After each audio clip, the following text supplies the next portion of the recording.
You're listening to Scale Right Revolution, the show to follow if you're a high-achieving founder, business owner, or entrepreneur running a 7 to 8 figure company and you're ready to create your next level vision and make a bigger impact without missing out on life. I'm Tori Boats, an award-winning serial entrepreneur and the creator of an unconventional strategic advisory company where our mission is to help you revolutionize how you scale and pursue your most ambitious goals yet, while feeling lit up in your business every day. You deserve to live a fulfilling, wealthy life, balanced with family, friends, rest, and joy.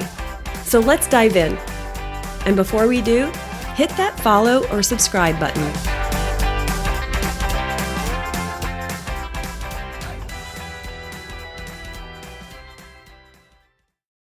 When someone says to you, just create your own path, do you jump right into action? Do you immediately know what to do? I've spoken to several of my clients about this very concept. Clients who are established in their business and on the verge of an expansion and feel like they don't know what to do next. The answer is to come up with a new vision, to create a strategy to achieve it. And the most common reaction is, yeah, but how? Even though these are successful business owners, there comes a point in your evolution where the ideas seem to dry up. You can no longer rely on the models that have gotten you here. So what do? You create your own path. We'll cover 3 things you need to know about how to do that in this episode. So buckle up because this topic will take you on the path less traveled. Yeah, that was a fun little pun. I couldn't help myself. Welcome to Your Formula for Success series, where I'm sharing that success can look very different from what's traditionally done or expected, where you can gain an advantage from proven formulas and lessons learned without being stifled in your own creativity as you carve your own path to greatness. I hope to make you stop and say, wait a minute, I don't have to do life or business this way anymore. I have the power to change, to rethink the next phase, to move around the obstacles and do things my way. This series will challenge your thinking in a good way to get you moving forward in the right direction. In the episode, There Is No Perfect Formula, we looked at creating resilience for lasting change and defining the beacon that leads you forward. Now, you don't need to listen to that episode first to continue to get value from this one, so stay with me here. I've linked that episode, which is episode number 5, in the show notes to make it easy for you to go back and listen. We ended that show on the concept that implementing your growth formula is a matter of the baby steps that you use to create your own path. When you go into implementing this change in your business, it helps to know what this concept looks like. How do you create your own path? So I'll break it down into 3 simple ideas. Idea number 1, you need to create your own path. And here's why. When we're early in business, we tend to use other businesses as a model, and we mimic what they're doing. This is very smart, especially when you haven't run a business before. This is what I did in my first business. I'd never run a business before, and I thought, well, I'm going to model my business over the ones that I see around me. So I formed relationships with those business owners, and I just imagined what they must be doing. And I formed relationships with them to ask questions. This is a normal path for an entrepreneur who is looking for mentoring, not the formal kind of mentoring, but just trying to understand what moves they need to make and what would be a smart growth path forward given what somebody else has done. Now, this works for a while, and it worked for me up until, I guess, we were making our first 10 million in revenue, which sounds like a lot, but in the industry I was in, it's very little, given that companies grow and sell for 100 million. So we had modeled ourselves after this large corporate model, which again was common in the industry I was in. But when it stopped working was that point where I became a threat to those other businesses. I was getting too big. I was becoming too prominent a player and winning prime contracts. Now, the prime contracts is when you are the contract holder with the government or with the larger business, and you bring in other companies to team with you and become subcontractors. So I was becoming a threat, and businesses no longer wanted to have the same relationship with me. They also, I found, ran out of ideas because they were also seeking, how do I get bigger? So we all got to this point together where we were wondering, now what? What do I do to grow my business to the next level? I found that some of the businesses that knew the answer, their owners had been executives in a large business previous to starting their small business.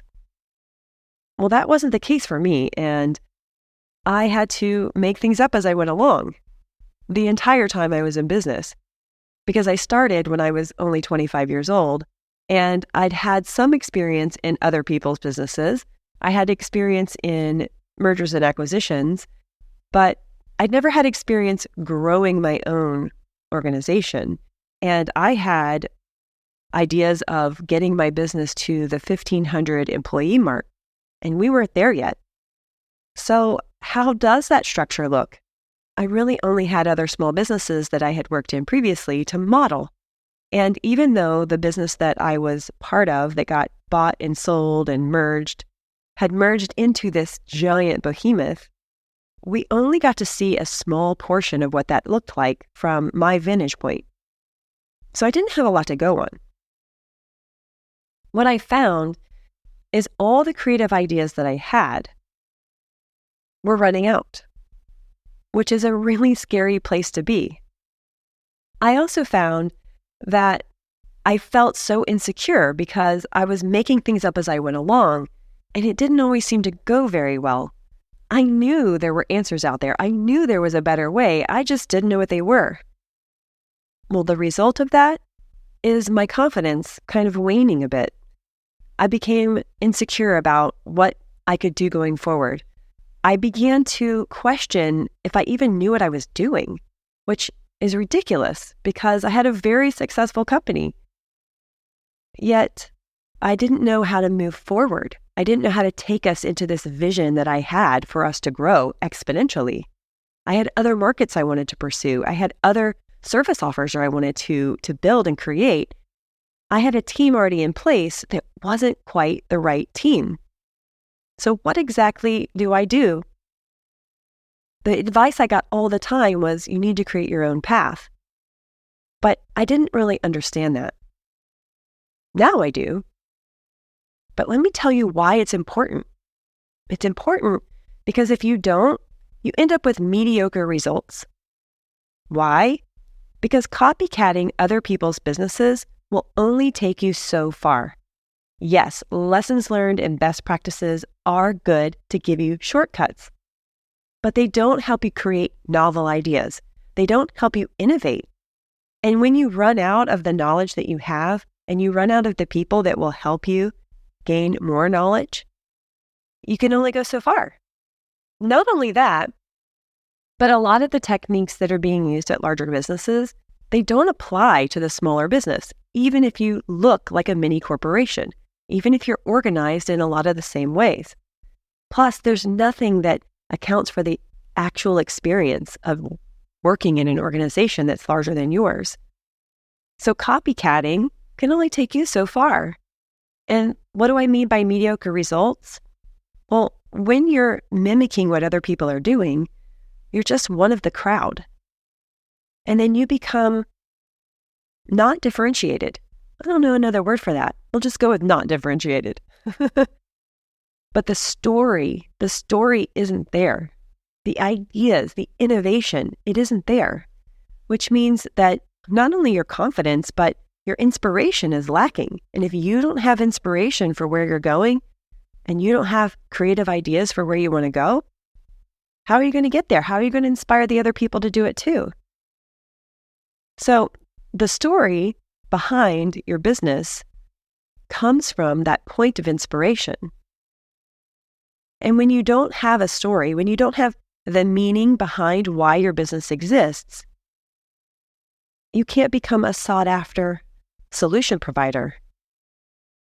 That story of why you exist, why it matters to you, why you're doing this, that becomes the basis of that story, which leads to differentiation. I once had this fella say to me, no one in this industry is differentiated.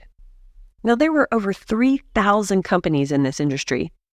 And for him to say no one's really, truly differentiated because we're all doing the same thing, we all have the same management volume, which is part of a proposal that you turn in that tells the client that you're bidding for work, how you are going to manage the work, manage getting the solution to the finish line, manage communications, staff, and train your staff to deliver.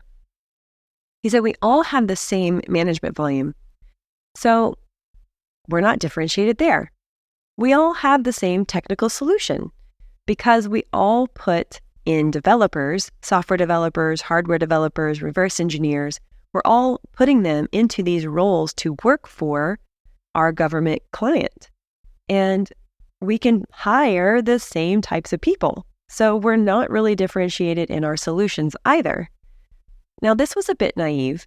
It was coming from a small and mid-market business because we didn't have the large mechanical differentiators. We didn't have the large facilities that could handle building a missile or building a ship. So truly, we didn't have that large capital investment as a differentiator. Where he was wrong is we do have a differentiator on how we treat our people and how we go about making sure we're putting the teams together. Yes, we can all put teams together, but we don't all put teams together in the same way.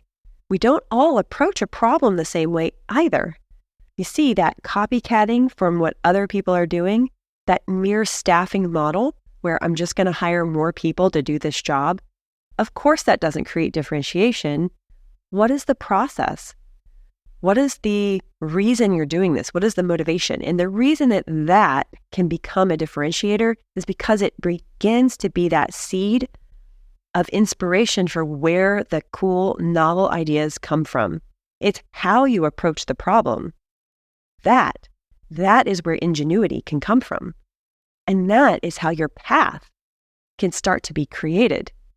What is motivating you to want to create this change? That's where you start. Because who wants mediocre results from copycatting other people's businesses?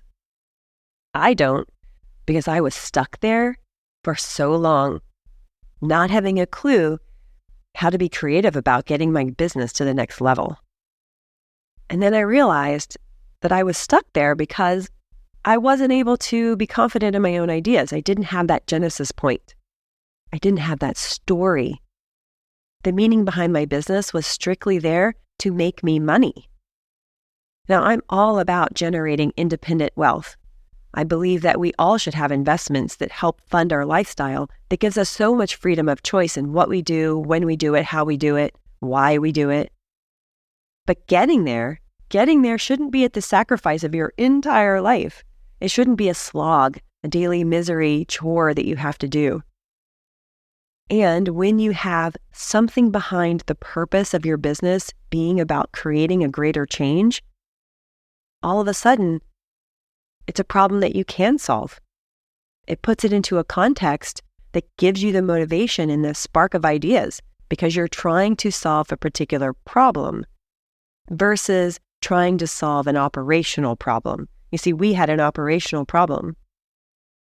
How do I entice people to come work for me? That's an operational problem. What proposals do I go after next? Operational problem. That's an operational problem of opportunity in business development, but it's still operations. It's still operating your business. So idea number 2, you were made to create your own path. Let me say that again. You were made to create your own path. If you look back in history, your own history, chances are you've been making decisions that were different from other people before.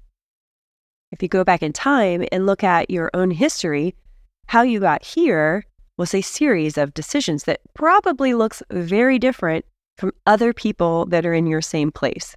At least that's what I found when I did all of those CEO interviews. I always asked, tell me how you got into this role. My disappointment was that every single one of them got into that role in a different way.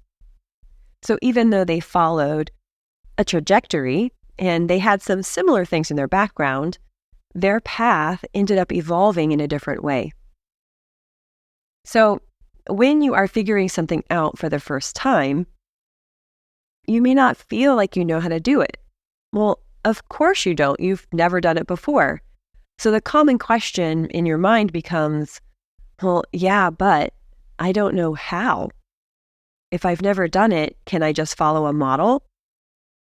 It can be quite a departure from the prescribed steps you're used to using if you ever got a school degree. Whether it's a high school diploma or a degree in college, the steps are laid out for you. It's very easy to follow. Even starting a business has steps you can follow. When you apply to get your business license, or you register your business and you get a bank account and you find clients, there are prescribed steps, formulas. There's even formulas for sales and marketing. But just like there is no one way to do business, there is no one way, no one path to take you there. You may have a similar business outcome, especially if it's revenue-driven or headcount-driven. And by headcount, I simply mean how many employees do you have in your business. There are some similar steps to take, but the paths will look very different. But you don't need the paths all laid out. You don't need to know exactly how you're going to get there before you start, because your ambition will lead you in the right direction when you're solving a problem that is smaller than I need to conquer the world, or smaller than I need to take my business to the quote next level, or I need to take my business to revenue that is 10 times what my revenue is today. Those were always my goals. Well, how do you solve that goal? It's so ambiguous. What you need is something that will lead you toward the right direction, that will give you that clarity. You need a beacon. Like, think of a lighthouse. If you had a lighthouse off in the distance, you would know the direction to go. Now, technically, a lighthouse helps you avoid the rocks. So does having your own little beacon. It helps you stay clear on your path. No matter if you're steering left or right, you're slightly off path, or you're not quite sure, your path is going to look jagged anyway. You're never going to have a straight line to your goal. Otherwise, it wouldn't be very fun getting there. That's the beacon I talk of. You need a milestone. That is the waypoint on your way to getting to that final destination. What is a milestone? You need a first step. That first step in the direction you're trying to head. And that beacon cannot be this big nebulous idea of, I want to grow my business. I want to get to the next level. But what does that look like? I wrestled with this problem in my own business. I wanted to get to 300 people. That was my next goalpost. How do I get to 300 employees? Well, I really had no idea. I had no idea because if you'll remember in point 1, if you're just growing for the sake of growth, and that's what having numbers-driven goals are, they're growth for growth's sake. I didn't have a reason. I didn't have any why underneath that. Why do I want to grow to 300 people? Well, for me, I just thought it would be fun to have a 300-person company, to understand how to have processes and how to have an organization that really worked and flowed. And I wanted that to value my business higher. So when I sold my business, I'd have more of a nest egg. I'd have more to invest. I'd be building that independent wealth. But that wasn't enough of a guidepost for me. That wasn't a good beacon because it didn't have any kind of point that could help me be inspired to create new ideas. So in point 2, I thought I needed a formula. I thought I had to have some other model or method to follow because I didn't know how. I'd never been there before. But when I got clarity on what I was trying to achieve in my business, what I wanted my business itself to achieve, the change I wanted to make in the world, that became the type of beacon that would spur endless ideas. That became the milestone maker. Well, if I'm going to create that kind of change in the world, how would I go about it? It became less about the changes in my operation itself.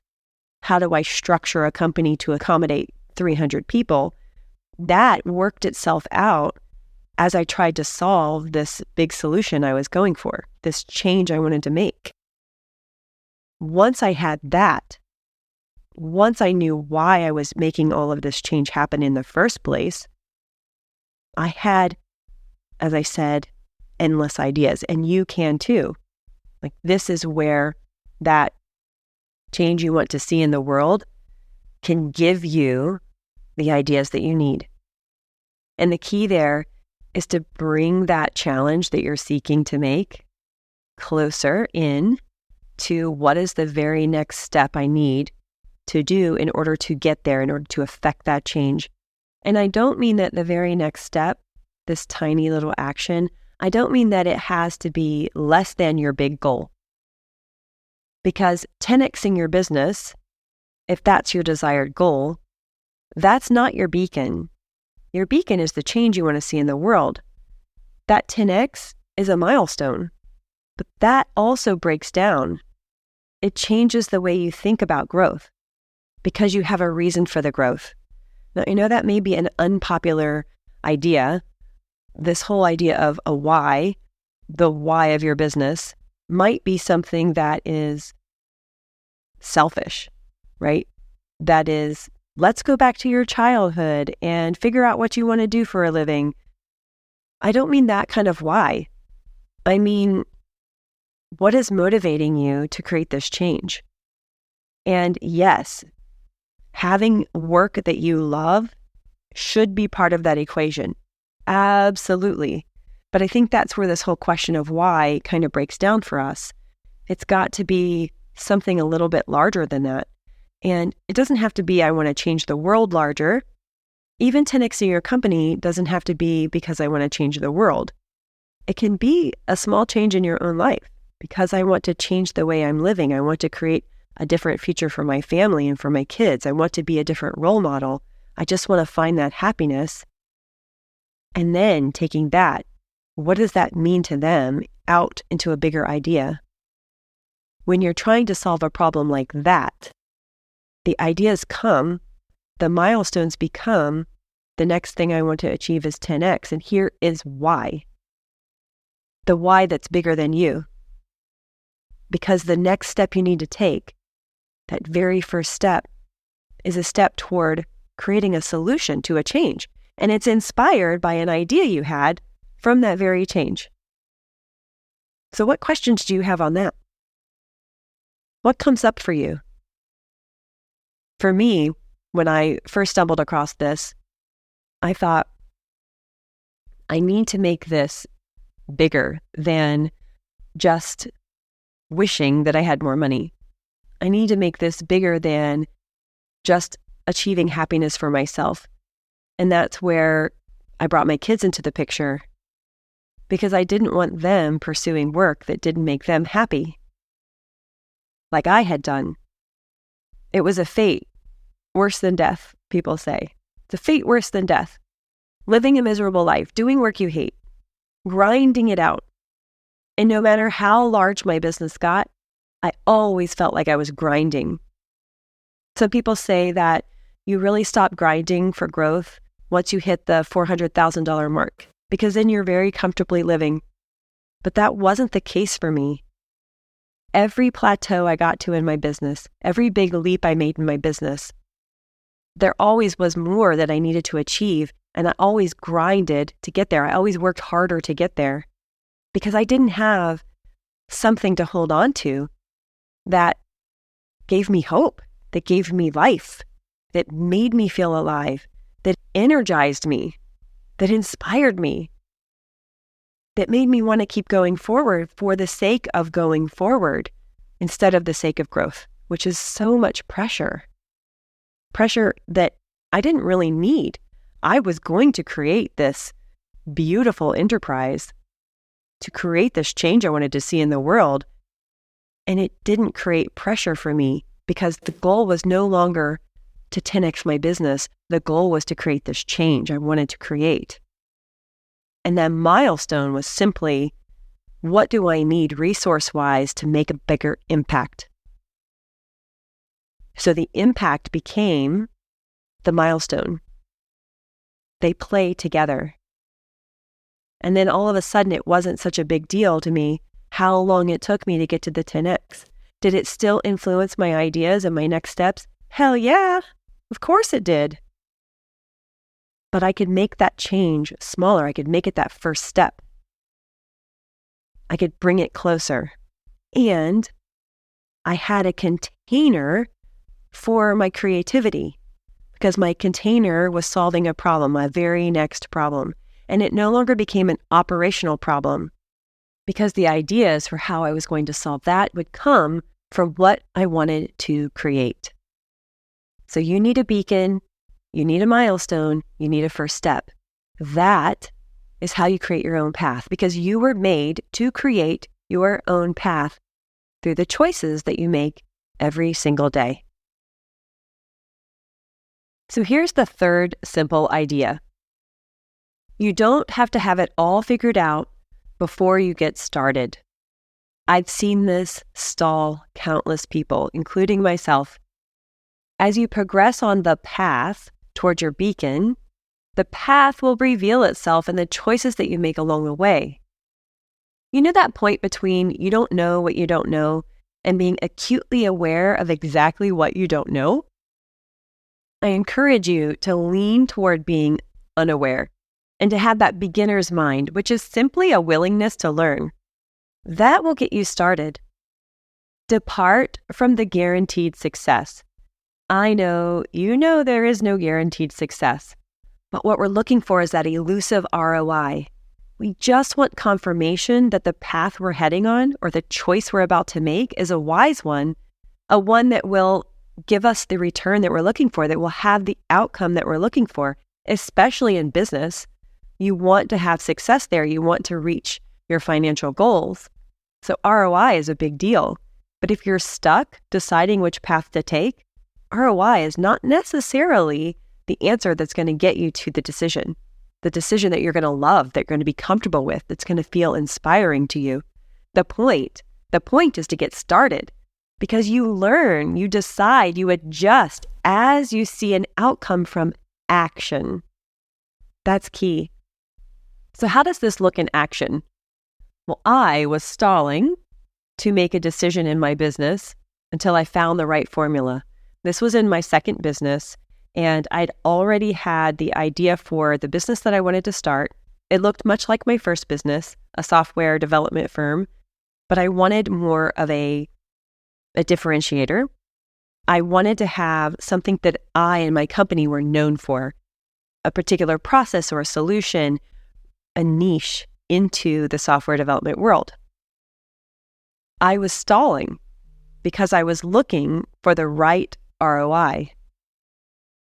I was going through iterations of business plans to try and figure out which of these ideas that I had on the table, there was about 5, which of them was going to have the best chances of going in the direction I was seeking, of having the best return. Which equity plan do I want to put together? I was bringing on partners. I was talking with a handful of them to see which ones fit and what kind of deal were we going to create to start my new business. At the time, I thought, well, I need to have this partner in place to help me attract other qualified employees to my business. That is a tactic that I was looking to employ. So I was going through business plan after business plan, iteration after iteration, and I was no closer to the answer. I couldn't make a decision. And when you're the CEO, you're expected to make decisions, to be decisive. And here I was at the drawing board constantly trying to solve for the formula, trying to make sure I had the right formula moving forward, that I had the ideas, that I wouldn't get stuck like I did in my previous business, that I wouldn't make the same mistakes. I wanted all the steps in a row, just like a Candyland map. If you've ever played Candyland, or even if you haven't, imagine a big game board. And on the game board, there's these little colored squares that take you meandering around all the different lands, from Popsicle Land to Truffle and Chocolate Land to, I don't know, Cotton Candy Land and Licorice Land. I'm sure I'm getting those all in the wrong order. But Candyland has a path that you take.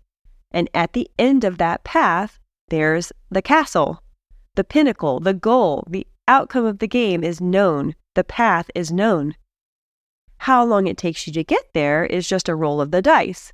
Sometimes you get stuck and you have to wait a turn.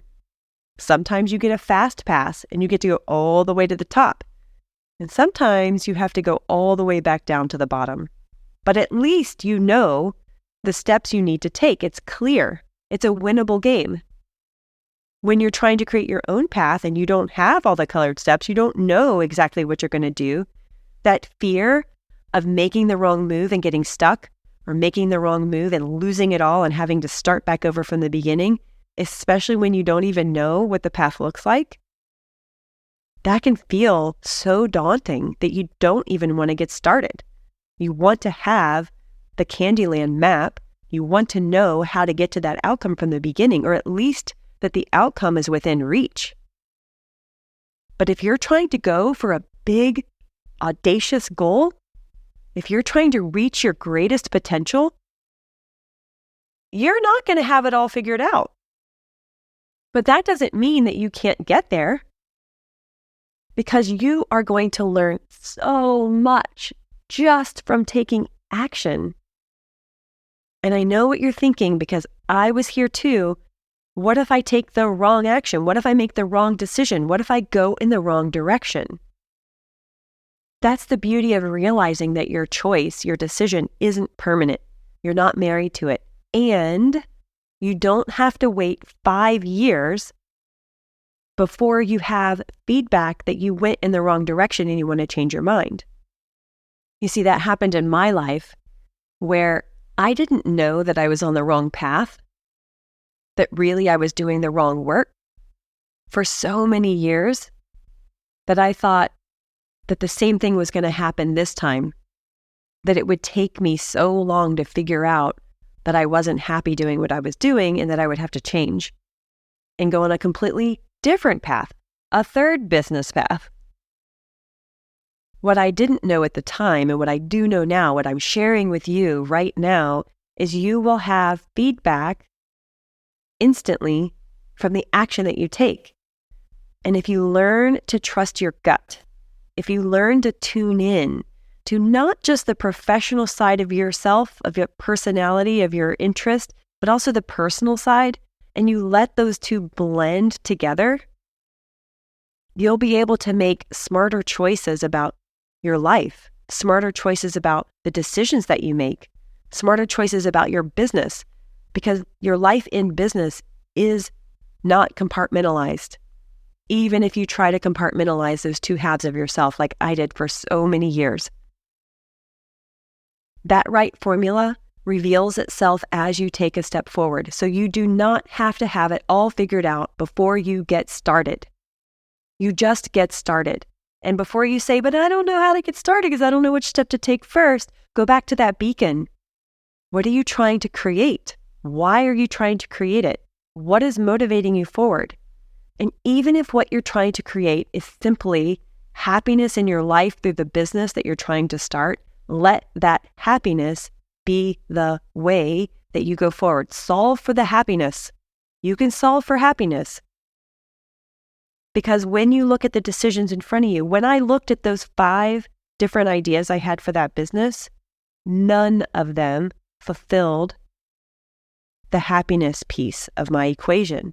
None of them. It wasn't even taken into a consideration or account.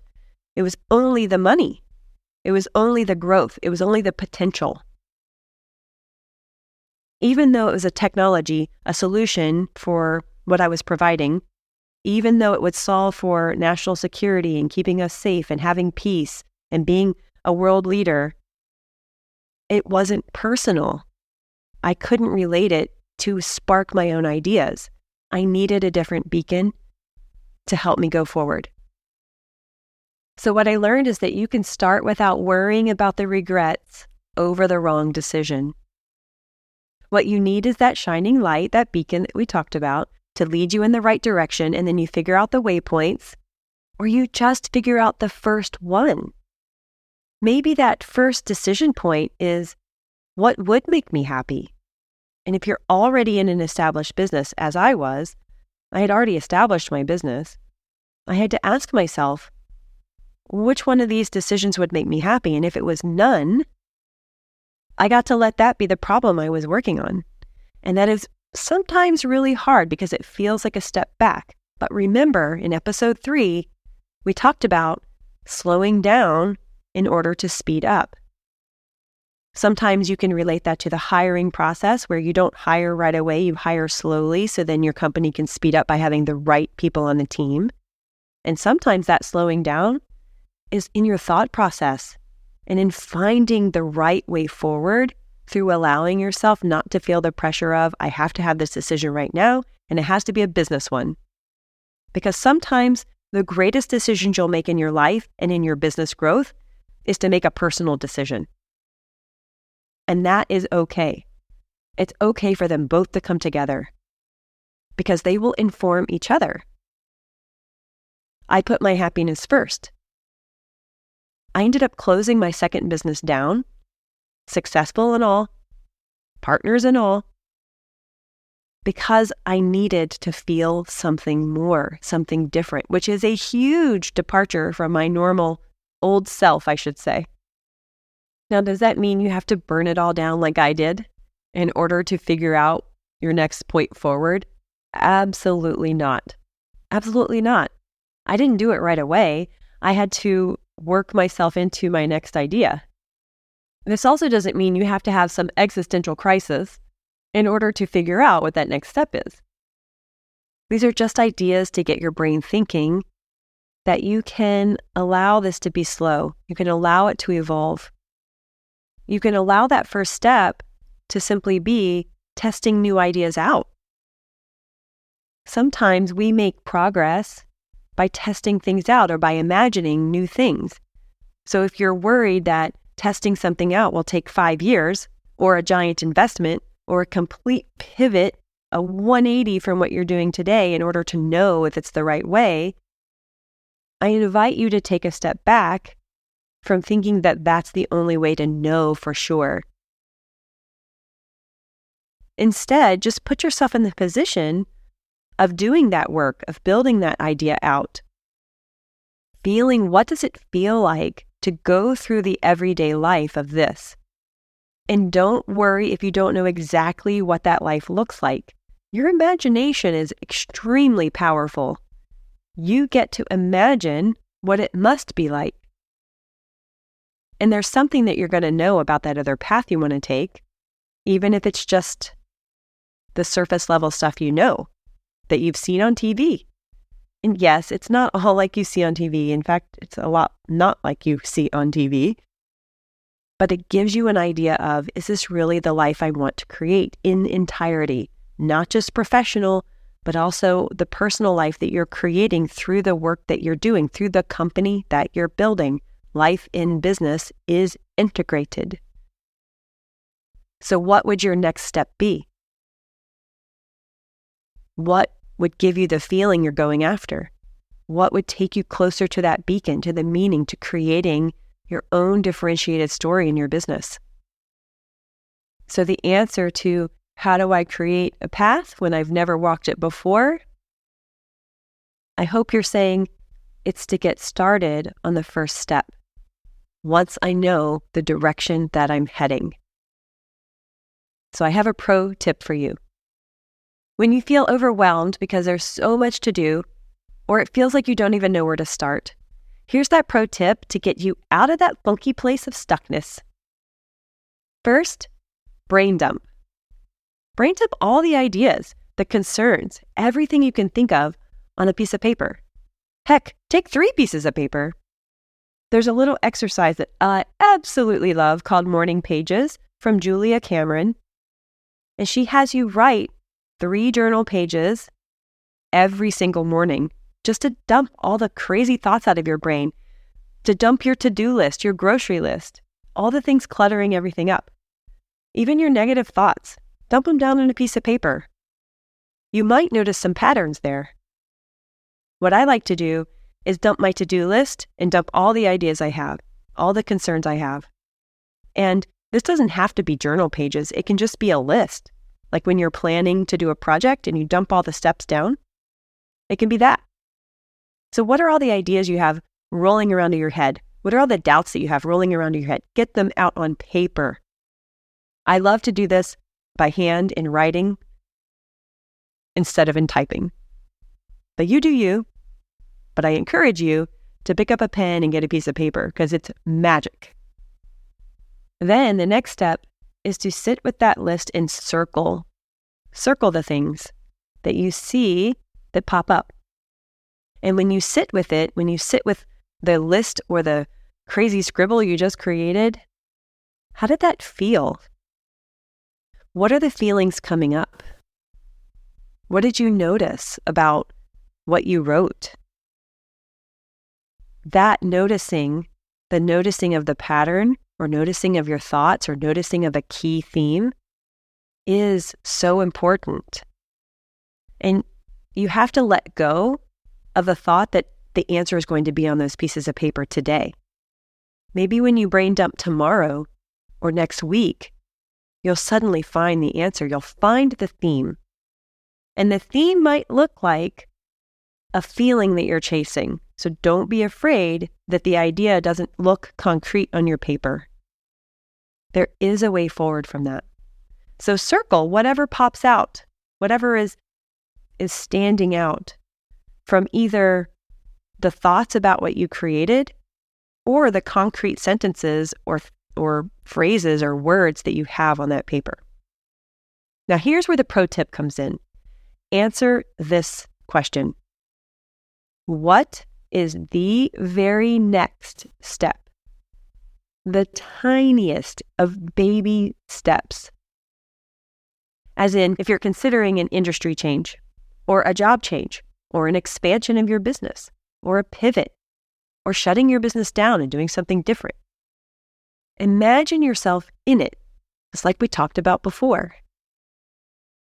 You'll be seeing the big moves that you need to make. You'll be seeing the projects, the drastic changes. And of course, this can feel overwhelming. But when you ask yourself, what can you do today in 10 minutes, 30 minutes, or an hour? Your goal is to allow all the little things to add up over time. So these 10-minute spots of time, maybe you're just daydreaming or thinking or imagining. Maybe you do a 30-minute block and you do a tiny bit of research, or make a phone call and talk about your ideas with someone else. Maybe you spend an hour taking that giant plan and breaking it down into the steps, into the timeline, into the delegation path, whatever you need to do.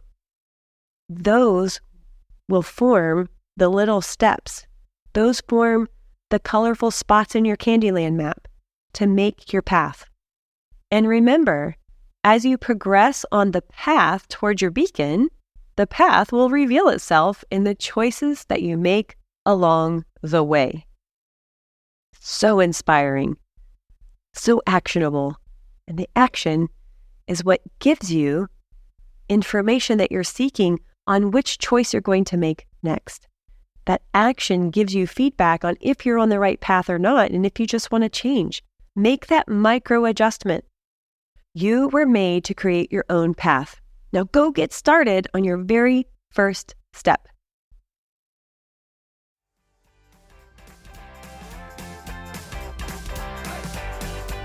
If this podcast inspires you in any way, I invite you to take this further.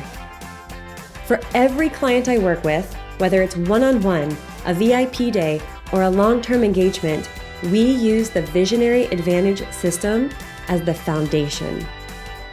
You can step right into using my system for yourself with a free gift from me to you by visiting toriboats.com/advantage.